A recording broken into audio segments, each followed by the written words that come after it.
Pakistan is a home to around 188 million people, of which women make up about the half of the population.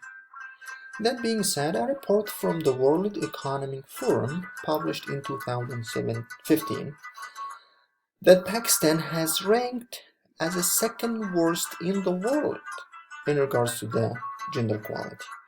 Many of these issues, of course, are the result of the Islamic influence and the Sharia law. However, women's rights and Islam did not always clash. Since Pakistan's independence in 1947 until around 1977, the leaders had envisioned a nation where men and women were equal. Women were also protected by several councils from men who tried to use Islam as an excuse to gain the upper hand in society and within their homes.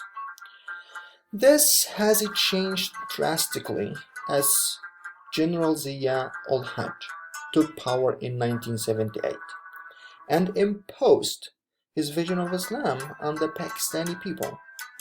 That meant that hudud, ordinances, and Sharia law, which means that Quranic punishment should be enforced in their literal form and should not be interpreted, but following the Quran in such a way also has given children to marry.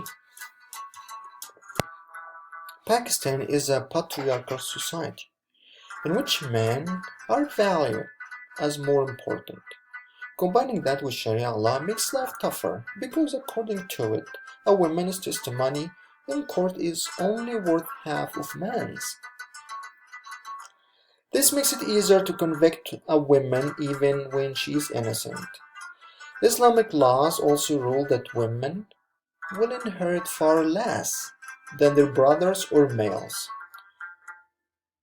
Well, some who are extremely conservative and worried about the honor of women have gone as far as to say that the only times women should be allowed to go outside is at her birth, wedding, or funeral.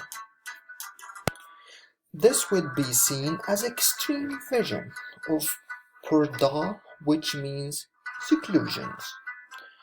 Purdah can be enforced differently, but it depends on type of profession of that woman can have and her movement outside, but also within her own home or families when a relative come and visit and believes that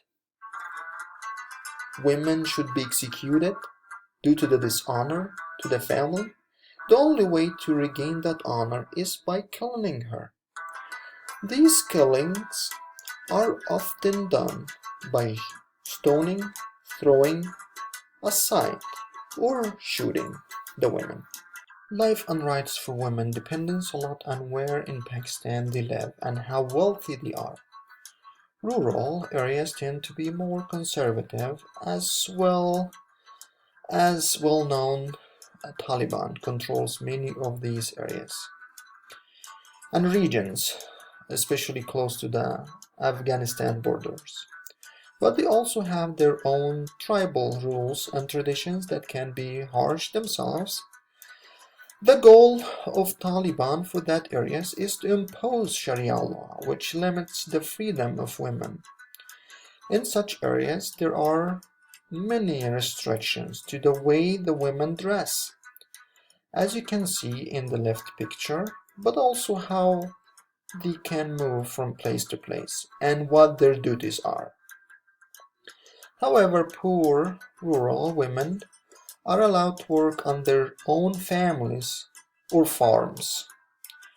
In contrast, women in urban areas tend to live a life a little modest and with more rights that are often influenced by Western ideas.